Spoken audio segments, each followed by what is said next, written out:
everybody, I'm Quinn. And I'm Scott. Welcome to the Almost Friday show for Thursday, March 11th. This week in Off the Press, we review the super awesome new Tron trailer. In From the Guthers, Dave has a double feature featuring Lockjaw and Pet Avengers Unleashed and Hexed. In Tech Insight, we enter the third dimension in TVs. From Behind the Lens, we're checking out two Pentax cameras. Yeah, that's right, Pentax. And in this week's Lull of the Week, we find out what happens when the internet comments on the Muppets. Yeah, that's right, Muppets. They're not, it doesn't go well for them. No, it never usually goes well for them even when the internet's not involved. They're very unfortunate, just existence. It's really because, they're always being controlled. Yeah. Without further ado, it's Off the Press.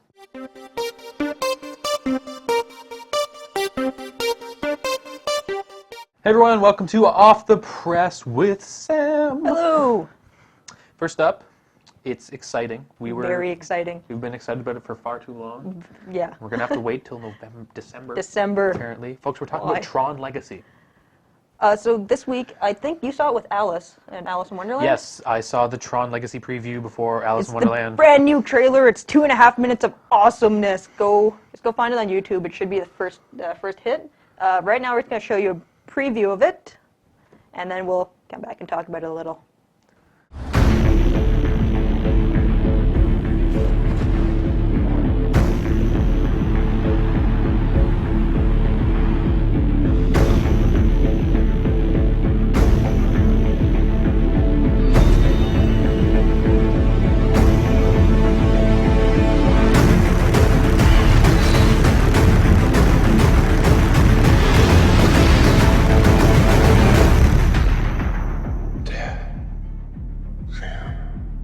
Long time. You have no idea.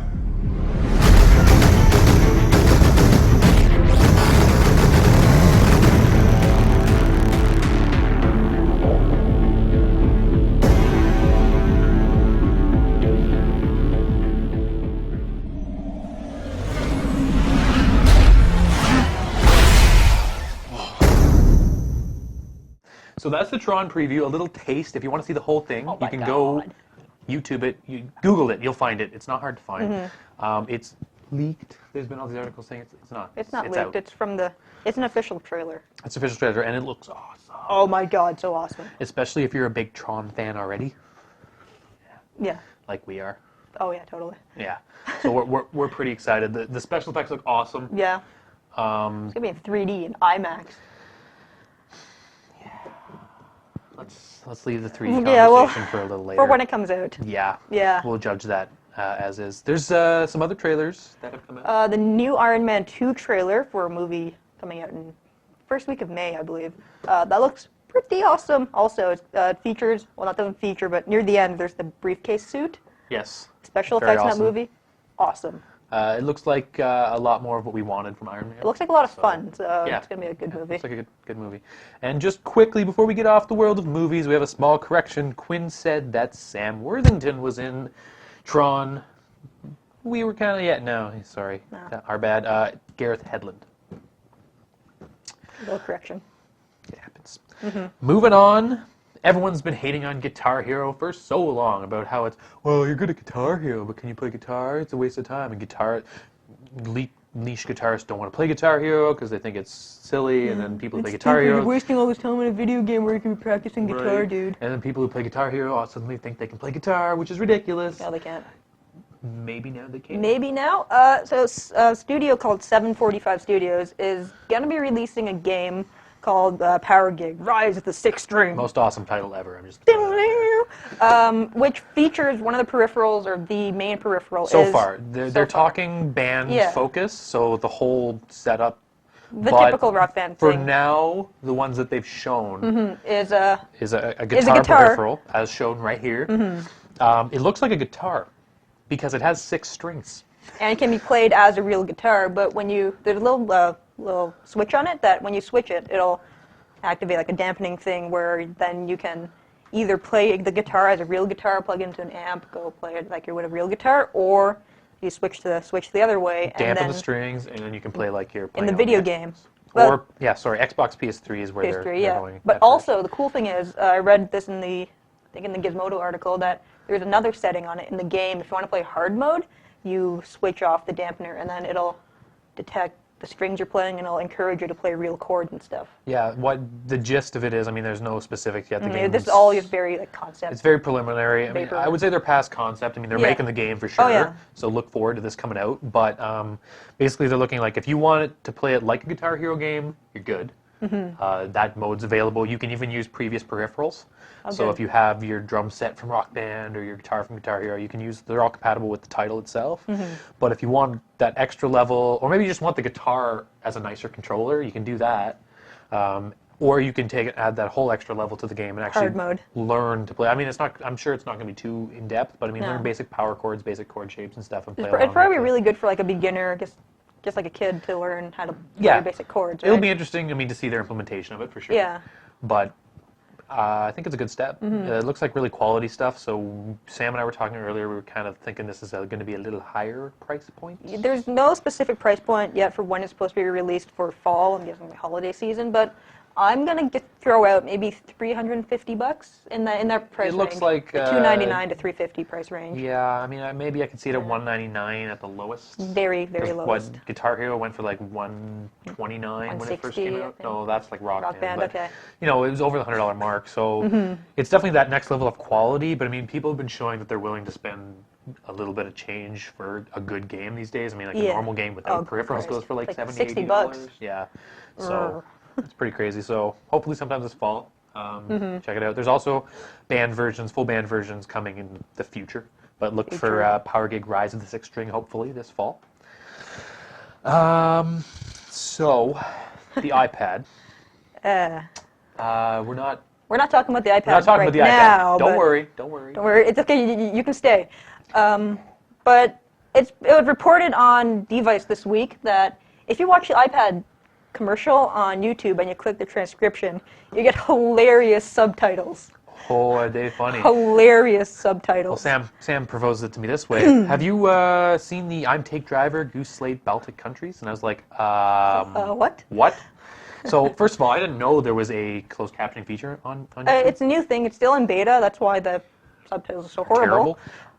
And it's But- not just for this video too. It was a couple of Oscar videos had this too. So I would imagine that's a feature that's going to work its way into YouTube in general. Hilarious. You never know. But for now, it's quite funny. So we're going to just do a quick reading from the commercial. I'm going to be Guy from Apple. Sam's going to be Google. Hello. So I'm Guy from Apple. I'm holding my iPad. I'm just going to talk about it to you a little bit. We're talking about photos. Quote, to see every one of your photos, there's a stack of photos. And you can just pinch one open to peek into a stack, or pinch one open to look at all of your photos. If you want to share with your friends, you just flip over the iPad. So Google translates this too. Polls show Clinton key the NASDAQ of children. I took upon her vote. You're sure your friend took over that. They had almost no words right, folks. It gets funnier if you go watch a full video. There'll be a link in our show notes. Last thing, in Off the Press this week, tons of free legal music. South by Southwest is going on right now in Austin, Texas. Yep, right now. Starting tomorrow. And we're missing the Slash party. tonight. Big party for social media people. It's a big social media art tech conference It's a big, for young giant people. nerd fest. So basically what happens is there's a lot of indie artists involved. So if you want to check out all their music, you can get it for free. At 2010.sxsw.com/music. You can check out the link in the show notes. There's also an unofficial, let's put it that way, torrent of everything collected. So it's a little easier to download. There's links to those in the show notes at almostfridayshow.com. Cool. That's it from Off the Press.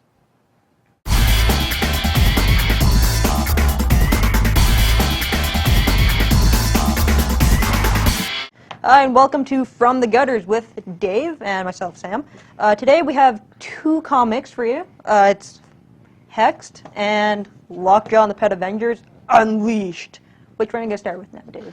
Let's start with Lockjaw and the Pet Avengers, and then Awesome. we can do our sort of more in-depth evaluation of Hexed. Lockjaw and the Pet Avengers. This is a second time around for this book. This is written by Chris Iliopoulos. Heliopolis. Iliopoulos? I follow him on Twitter. He's pretty funny. Really? Yeah, he's a funny guy. Dagnabbit. Anyway, Iguara is one of the illustrators, and Chris Sotomayor is also one of the Sotomayor? illustrators. Anyway, now I want to also talk about the colorists. Okay, Chris Sotomayor and Jay Roberts. They're on everything. They really well. Colorists tend to do that because they don't Okay. get paid a hell heck of a Oh, lot. okay, sure. But the writer, she follows him on Twitter. Funny Therefore, guy. you know. The characterization in these books. Well, let's do a rundown of what Lockjaw and the Pet Avengers is. Sure. Because you read the first one as well. I read about half the first one. Okay. The first one, they have to go and find the various jewels for the Infinity Gauntlet because they're missing. And these pets get together. They're rounded up by Lockjaw, and they get together and take it upon themselves to find all of these pieces because something horrible could happen if the Infinity Gauntlet gets into someone else's hands, like, say, Dr. Doom. Oh, no. Or, you know, again, because he's had it a few times. Minor details, really. Yeah. In this one, it starts off with Throg, the Frog of Thunder, being missing. And they can sort of sense it because They're all by handling the gauntlet, they have an empathy they're all between connected. the lot of them. So they have to go and find Throg. At the end of the first issue, they do find Throg, but he's been beaten up. Oh no. Anyway, so the writing is excellent. I love the characterization he has of the various pets. Their personalities are distinct, and they're all humorous. They match the type of animals that they are. Like you mentioned the other day that the dog, Miss Lion, is definitely Who is a boy? The character. It matches like the type of dog that he is, right? Yeah, yeah. So I really enjoy the writing. The artwork I also really enjoy, and coloring. The coloring in this book really enriches it so much. As you can see, we have the cover here, and I'm going to open it up. Here's a nice page here, a nice double page. It's coloring- nice artwork and nice It color. really makes it pop, like Yeah, the it really colors, does. and it works with the type of characters these are. These being animals, you don't have to go with boring colors. Very much so. All in all, I give this. I'm going to try marking a little harder because the principal took me aside and said, look, your students are flying past, and I'm going to give this a B+. Awesome. Very enjoyable. I recommend it. I also recommend the first series, which is Lockjaw and the Pet Avengers. It's in hardcover right now. We're on to our second book. What do we got there, Sam? We have Hexed. All right, Hexed. Your book, Dave. Pardon me. All right, we have Hexed. It's a hardcover, relatively new on the shelves. Created and written, Michael Allen Nelson, art by Emma Rios, colors by Chris Peter. This is a book that it was good. It was decent. I don't want to say it was really good. This is the kind of thing where the writer and the illustrator separately, the writer did something with this book where he's created a female cat burglar character, which is nothing new. Strong female protagonist, again, nothing new. She deals with the supernatural, again, nothing new. No, not really. This is all very safe territory. And this deals with her friend / boss being threatened by this one character, Dietrich. And she has to somehow figure out a way to get around his magical protection so that she can get rid of him before anyone else gets hurt. Okay. Very safe territory. It's something that is popular in comic book Very popular. circles at this point. Yeah. The artwork is competent, but very undeveloped. I don't want to say juvenile, but it's very undeveloped in terms of they haven't polished their skills. They haven't had any kind of fine training or anything like that. It's a good book, a decent read. It's very bloody. It's not the kind of thing I'd say, you know what, totally get it for your 13-year-old. But My 13-year-old boy might like this, but well, with all the bloody video games now, yeah, I guess I'm getting kind of old. they'd love it. I suppose, yeah. It's a good book. I really, though, for this team, I would love to see where they're going to be in 10 years. I would really like to see You the think kind of they work really they're putting out. develop a lot more in 10 years, or like? 10 years is huge. That's true, 10 yeah. years, well, you're right, though, because they may not develop. You can sit there and ride high on the fact that you got a job. That's true. I've seen it happen before. But so this book, Hexed, in a hardcover now, I give it a C+. Well, it's a C fair. book. You know, It is, yeah. It passes, but Pretty, nothing know, special, nothing. it's no Lockjaw on the Pet Avengers. No. All right. That's it this week from the gutters. And coming up, we have the Tech Insight.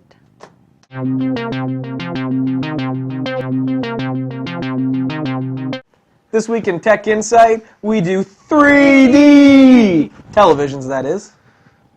So it's been announced by most major manufacturers of TVs now, not the little guys, but Sony, Panasonic, and Samsung are going to start selling. So Samsung and Panasonic are starting to sell 3D TVs this week in the United States. And Also- Panasonic's models will be available within the month. Good, good. Samsung has not really said much, but I'm assuming they'd come soon. Yeah. Yeah, for sure. So Samsung packages, they're selling primarily as a package because they want to give you 3D experience when you go home, as opposed to, oh crap, well I don't have this or I don't have that. So they're selling, their package is going to start at $3,000 US. That gets you a 46-inch set. That does, obviously it still plays 2D television. Some people weren't sure. You get 2 sets of glasses with that and a 3D Blu-ray player. And the nice thing is they're throwing in Monsters vs. Aliens in 3D. Now I know that's not a huge title that everyone wants to see, but it's nice that they're giving you a 3D media to take home and that's play actually on a your set. Samsung exclusive, Yeah. that movie, so. And apparently they've worked with Pixar. They're going to get a few more DreamWorks and Pixar flicks released specifically for them. I mean, you'll be able to buy them in the store, but they're pushing for that. This year, Panasonic sets for 3D are going to start at 50 inches, so slightly bigger than the Samsungs. Unfortunately, Panasonic's only giving you one pair of glasses. Not really sure why they chose to do that. Lonely. Yeah, it is kind of Yeah. lonely. You know, the justification for these price points is that at the end of the day, even though it's a 3D TV, it's still a really, really good high-end set anyways. Yeah. So their target market is people that definitely want the theater experience, want the higher-end television. No, yeah, exactly. They're not looking to grab people that want to spend $1,400, $1,500 on a television. What I'm really likening it to, and I think it's going to play out that way, is look back to when HD came out. You could still buy really nice standard def sets for, you know, $700, $800, $900, even $1,000. You could buy a tube TV for $1,000 when HD first came out. Those HD TVs were like, when LCD panels came out, they were $16,000. Yeah. And over the course of 4, 5, 6 years, It came down to a reasonable, like right now, the prices are amazing for that kind of set. So, I mean, 10 years down the road, 3D is going to be more common, prices are going to drop. But right now, it's definitely, they're not going to see people flooding out to buy them. So I think it makes sense to target your high-end market. Absolutely. Well, that's usually how things start anyway. So. Yeah. I mean, that's where you're going to sell the best, and it makes sense just to go in with that attitude. The word from Sony, they're going to start selling in June in Japan and the US. Again, no word for Canada. Sorry. Their starting set is 40 inches. That goes for $3,300 US. So that's a little more. And that's just a set with 2 glasses, no Blu-ray player or anything like that. So it's a little more pricey than the Samsung package. So I don't know. I like the idea of the package because definitely. existing Blu-ray players are not 3D enabled. Caveat: they will be releasing a patch for the PS3, so you'll be able to play 3D discs on your PS3. But you still need to have the TV and the glasses. Yeah. And just a quick note on the word of glasses is they're different glasses than No. from the theater. Yes, but they have reached a standardization. They are all using the shutter system for their Okay. lenses. They're all using shutter glasses. So there was a lot of concern about different companies Yeah, bringing out different proprietary kinds of 3D glasses. technology and it really not picking up because of that. So they have all agreed on a type of format for 3D but and a you type can't- of lens. You can't go to the theater, get your free glasses. and take No, them home. unfortunately. Was what I was going with. So if you, I only have one set, that's no big deal. Next time I go to the theater, I'll grab 3. Those won't work at home. These ones are battery powered. Yeah, and what they do is they have oscillating basically screens that open and close like a camera, because the TVs fire a different eye projection at 120 hertz frequencies, and then the shutters move at 60 hertz frequencies. So it's this neat trick of basically tricking your brain into seeing one side then the other to create a 3D image, which is really neat. So the companies have said that they're all using the same kind of technology. You'll probably see some companies saying their glasses are better than others for different reasons, but it's all the same core technology for how that 3D is working. Which is really nice to have out of the gate. Absolutely. As opposed to, oh, well, you have to have Sony glasses, you're watching a Sony. It would have just been a mess if everyone was using different formats. And especially when glasses are $150. Well, they're saying they're going to be $99 to $150 a pair. You like if, kind of want the cheapest ones. And if they all work the same, you can just bring your glasses to your friend's house if you're going to watch a movie or something, nice. right? So moving on to stuff we talked about last week, we talked about Steam coming to the Mac. It's been confirmed by Valve. There's a link to their official news post. So we're looking at Left 4 Dead 2, Team Fortress 2, Counter-Strike Source, Half-Life 2, and Portal. Yeah, you're right. Portals. So all their titles are coming over to Mac very soon. And they've been talking about a new service they're going to be offering called Steam Play, which theoretically will allow you to go to work, play your game on a PC computer, save exactly where you are, come home and pick up right from where you left off on your Mac computer or other computer. So allowing that interconnectivity between multiple devices, which hopefully means that if you've already purchased, we don't have a final word on it yet, but if you've already purchased some of these programs, you should be able to just pick them up and go on a new operating system without having to rebuy it, hopefully. Which would make sense. Yeah. You might have to subscribe to Steam Play, but even if it's like $10 to get you going, it's worth it to have all your games on the system that you really want to play them on. And if you're a user of Steam, you'd know that this is almost already in Steam. Like, if I log into Steam here on Quinn's laptop in Windows, I can download all my games, and I can play them. Yep. It doesn't say state yet, but I mean, it's definitely a next step that makes sense. So, awesome. Steam, it's confirmed from last week. Yay. So we had a bunch of new news this week for the Microsoft Courier. Which, if you listen to the audio show, we talked about extensively. Because we did like it.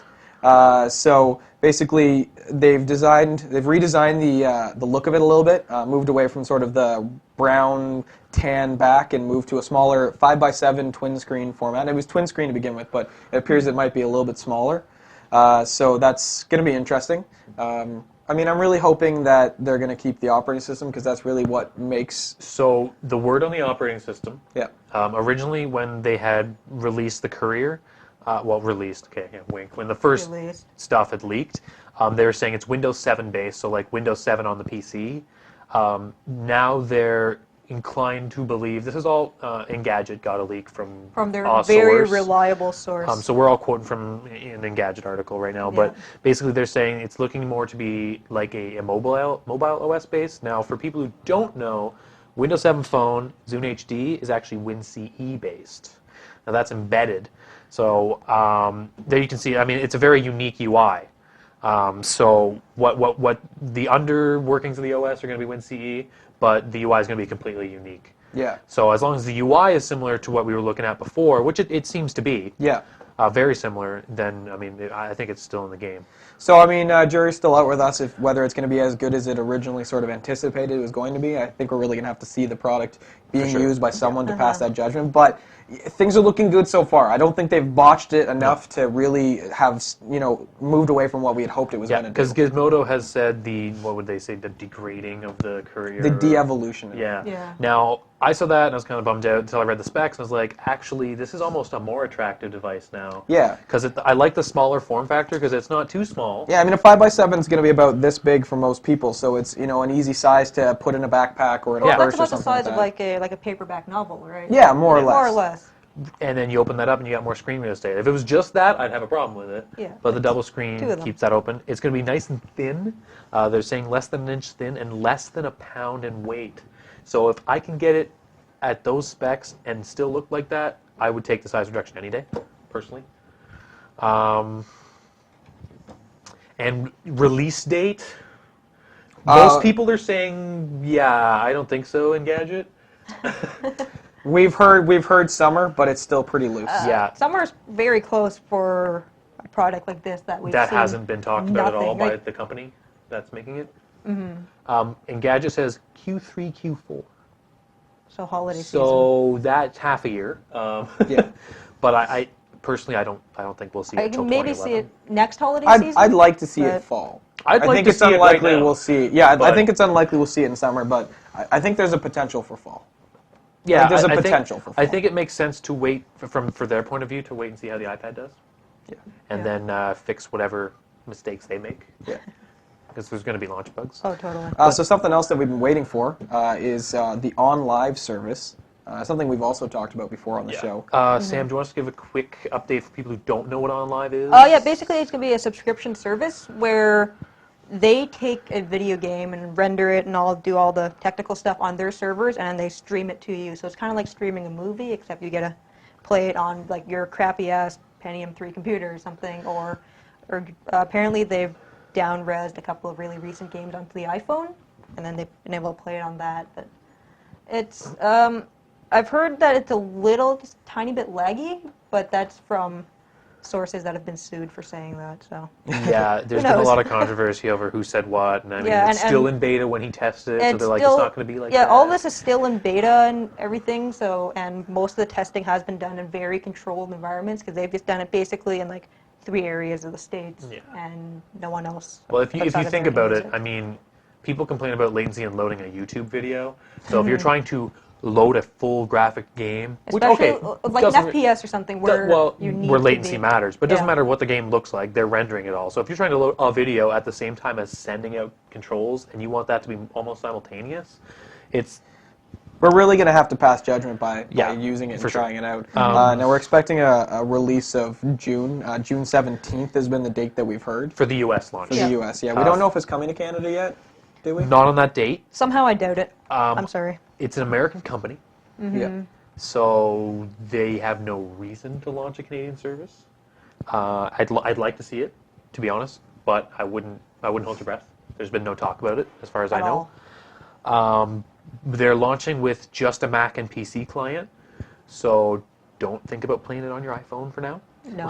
That's something they're looking at. the but- pipe They just wanted to Really? prove it could be done. yeah. Yeah. And they're planning on, in the future, who knows when, getting a modular TV adapter. Cool. So you can play these games on your TV, which is awesome. Down the road, they're talking about 1080p service. So right now, you can't play high def. It has 1080p high def. So see what happens. They're quoting 1080p 60 frames per second. Sure. I'd like to see that Yeah. with my internet connection. Yeah, I think the main problem they're run into is people's internet connections. Like, not everyone. Well, I mean, can they're going to have a stream that. giant stamp caveat on there saying, look, if you don't have 10 megabits Yeah. down and a megabit up, you Your can't mileage do may this. vary. Yeah. Yeah. Which they're going to have to do. Pricing scheme is a little weird. Yeah. They've been talking about $15 a month for the service. That doesn't include renting or owning any of the No. games, which Yeah. unfortunately makes it a little steep. Because I mean, agree. if you do the math on $15 a month, that's almost $200 a year. Which is a new graphics card once a year if you're a PC gamer. Yeah, and I mean the cost of building a decent gaming rig is about $600. It gets less and less every year. So, depending on... Now, the thing is, if the games are relatively cheap to rent or buy because Yeah. you don't physically own it, then that could somehow, that could offset the cost. Because instead of going out to the store and spending $40, $60 on a game, you spend $10 to own it and $5 to rent it, then, maybe it's worthwhile for the $15 fee. So we're really going to have to see what the price point of the games are going to be. Yeah. But I have an issue with $15 right now. I think it's a lot for just the service Yeah. without geting anything from it yet. That's true. I agree, especially since it's an untested, unproven service that a lot of people are skeptical about. I think it's going to be a hard sell to start. Yeah. But just so you know, you do get a few things with that $15 a month if you don't buy any games or rent any games. So you get all the demos you want, Okay. which is good because you can try your Try different it out games or before you whatever rent it or buy it. without having to download the whole demo like you do on Xbox or PS3 or whatever. So Yeah. that's an interesting feature. You can kind of try it, be like, yeah, I like this, buy, and then start playing instantaneously, Awesome. which is pretty cool. Or close to instantaneous. I mean, it won't be instant, but closer than sitting there through a 2 gig download or whatever. Yeah, absolutely. And you can watch other people play games, which I thought was interesting. Apparently, there's gonna be like voice chat and other stuff built into the system. So I guess that's Yeah. why you can watch people play games. I would suspect a big social thing trying to build around it. I mean, Oh, most, totally. most game networks are kind of going that way. Yeah. You can Steam, make fun of for people while they example, play. Exactly. it's been built into Counter-Strike since 1.6. 1.5, I think, had voice chat too. Good times. So that's on live. If it ever comes to Canada, I'd try a demo. Yeah, definitely. I think like they were saying that the first 3 months worth of like the first, I think it was 1,000 subscribers or something, we're going to get the first 3 months for free. Yeah. So I mean, if it ever hits Canada, we'll definitely jump on, try to get on some sort of free trial just to at least give you, some sort of review on how well it works. And I mean, this could, I mean, if it works the way they say it does, It could be a game changer. it could be for a sure. game changer for definitely. Game No pun changer. intended. Pun intended. Pun very much intended. We intend all our puns here at AFS Every time. all the time. So one last quick thing. Rogers released a My Account app a little while ago. If you people are iPhone users, on Rogers, you can basically go in and check how much minutes, data, and text you've sent. It's accurate within a couple hours. That was pretty cool. It's usually pretty accurate. Yeah, it's pretty good. I like it. I really liked that when Rogers released it. It doesn't suck. It sucked at first, but they patched it once or twice. It's good. So Rogers is releasing a new app. They're recently releasing a navigation app, which I thought was awesome because it was going to be a free app, $4.99 a month, Which is actually a pretty decent price point. I guess. which isn't terrible considering the app's free. Yeah. I mean, in 2 years, you're still not going to pay for a GPS device with that. Yeah, and it's cheaper than some of the alternatives currently on the App Store. So. Yeah. It's got voice turn by turn. It takes voice commands, Well, that's good. which is nice. Full Bluetooth enabled, music playback during navigation. So it's got all your features. It's coming out March 23rd. So I'm not going to try it because I'm not spending $5 a month. But if I go on a road trip, I might try it out and give you guys a review. But the nice thing is since you're a Rogers customer already, download the app, start using it. No, you don't have to call Rogers. They'll just start charging the fee Is there any way? Interesting. Is it going to be billed on your phone bill then? Okay. on your phone bill. So I'm guessing Fido customers are out of luck on this one then. I'm not sure. Okay. There was no specific mention. I'd imagine you could do it, but I'm not sure. Okay. Be interesting to see because I mean they're not going to stop you from downloading the app. Yeah. But you might get into the app and say, "Oh, you're not a Rogers customer" or whatever. Yeah, So possibly. We'll, if we find out, we'll let you know. I think that's it for today from Tech Insight. Next up, we have Behind the Lens.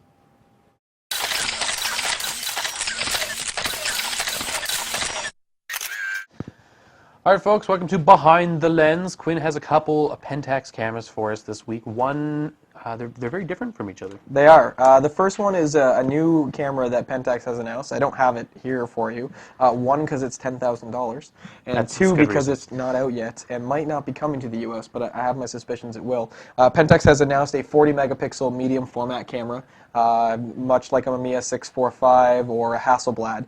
So it's designed to compete with those Hasselblad-style cameras.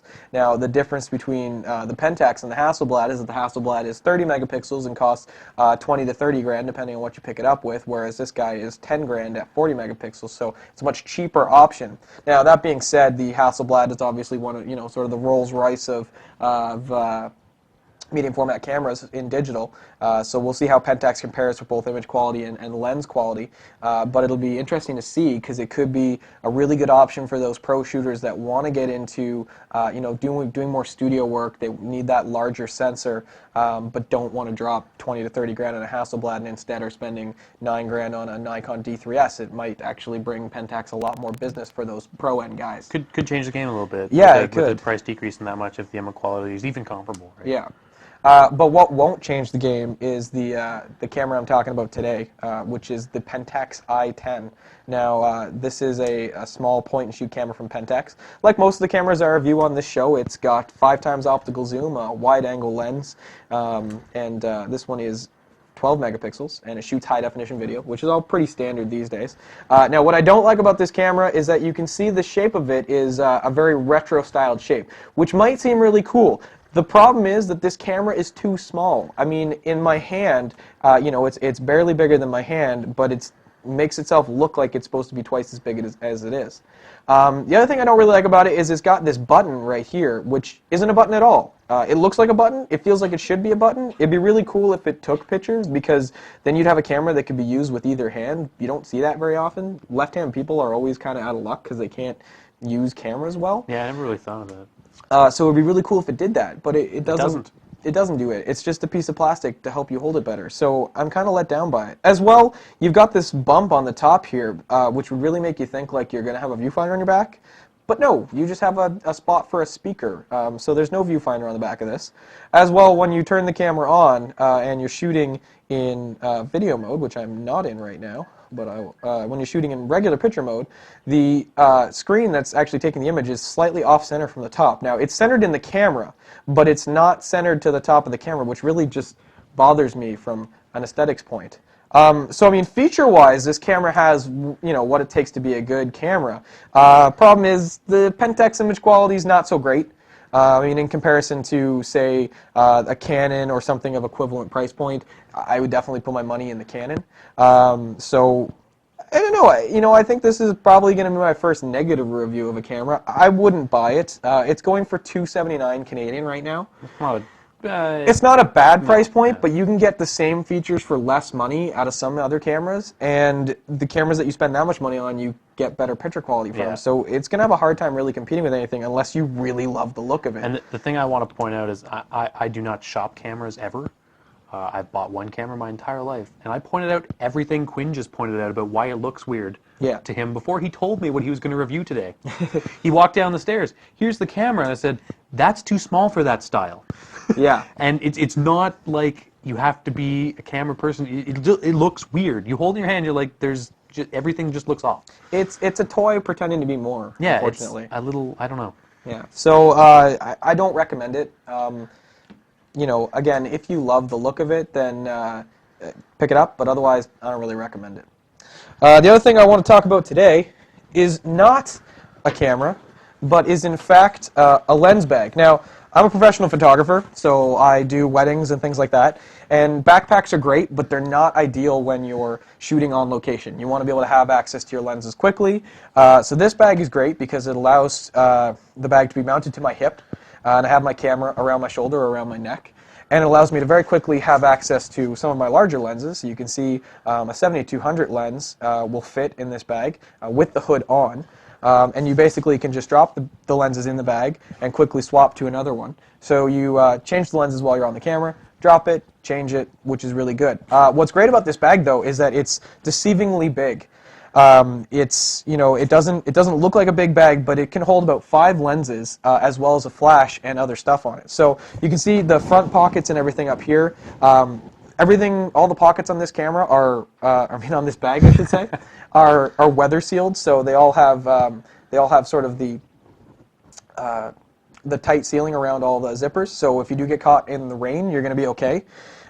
You've got a pocket here to hold memory cards. You've got another pocket down here to hold extra batteries, whether it be camera batteries or flash batteries. On the side here, you've got a pocket to hold your flash or something like an image viewer, like an Epson Series P-Series image viewer. You've also got a pocket for a lens cleaning cloth. On the other side here, you've got a what's the word I'm looking for? Drawstring. A drawstring pocket over here, which can hold a water bottle, or I like to put my smaller 50mm lens into it. In this pocket up here, you've got room for cell phone, business cards, everything like that. And then you also have this really great drop pocket right here. Now, what's nice about the drop pocket is basically it's a large pocket that has a pretty good amount of room. Like I can fit my hand in there pretty easily. That you can drop batteries, lens caps, everything on the go and not have to worry about putting into a pocket. It's deep enough that it's not going to fall out. And you can see inside you've got a pretty good amount of room to hold a couple lenses. One tall lens and 2 smaller lenses with a divider. You get a shoulder strap with the bag. If you want, you can buy a belt strap as well as this sort of comfort pad that makes it more comfortable when you wear it around. Those are separate items depending on what you need it for. Okay. I recommend the belt strap. It's really comfortable. It supports the weight well. You're looking at about $30 for this guy, $10 for the strap. The bag's $189. It's not the cheapest bag, but it's really well built. It's Ballistics Cordura nylon, so really strong stuff.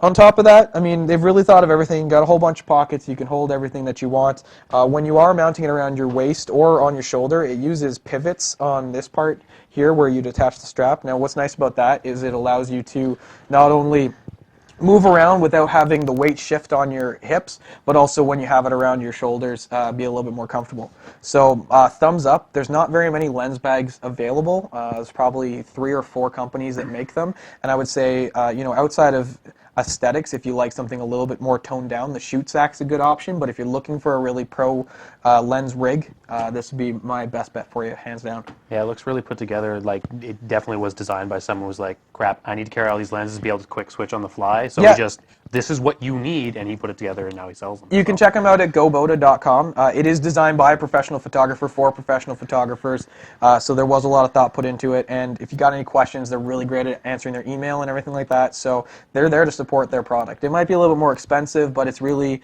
a couple of guys that decided to build something that they knew we'd want. So, And just on a non-photography point of view, it's a pretty great bag regardless. Yeah. I mean, when I was working at a certain telecom last summer, I would have loved something like this to be able to carry all my tools, my netbook, my PDA and stuff. When I'm going into the server room and I won't be back at my desk for like a couple hours, I don't have to walk around and carry all this shit. It's all right there. So, I mean, it's obviously geared for photographers. It's got the separator, and it's really geared to hold lenses and stuff like that. But I mean, the idea, the way it holds on your body, I think is really unique. So, yeah, definitely. yeah. So that's it for Behind the Lens this week. Coming up next, we have the Law of the Week Muppet Edition. All right, so this week in Law of the Week, Sam found a really funny clip that has the Muppets in it. Well, it only really has Beaker in it, but it's an official Muppet Studio production, I guess. Official Muppet Studios video. The Muppet Studios have been doing a really good job of trying to connect with their fans. Like every couple of months, they'll put out a new video on YouTube. It's a couple of minutes long. Like they did the Bohemian Rhapsody with Muppets, and then just recently, within maybe a month ago, they put out this new one with Beaker. It's pretty funny. It's what would happen if Beaker was on YouTube. Which, he ends up being on YouTube. The Oh, irony does he there. ever? So yeah, we'll show you the whole clip, as it's only about 1 minute and 20 seconds long. But you'll notice that a lot of people have a lot of things to say about Beaker's song that he wants to play.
Should we click on this dig button? Absolutely. Let's keep digging till this thing is buried. Oh! So that was basically on par with what you'd see on YouTube, except, since this is the Muppets, there wasn't enough swearing, racism, or general bigotry, which is good, because I hate YouTube for that reason. There was some rafflecopters, though. Lots of rafflecopters, more fire. It's always a lot of fire. Poor Beaker, it always happens to him. He always gets the hard stick. Yeah. So that wraps up our show this week. If you'd like to reach us, you can hit us up on our Twitter at almost_Friday. And if you got any comments or questions that you want to send towards us, you can send us an email at contact@almostfridayshow.com. That's right here. Right there. Other than that, until next time, make sure that the door to your house is locked when you go out for supper at night. Okay.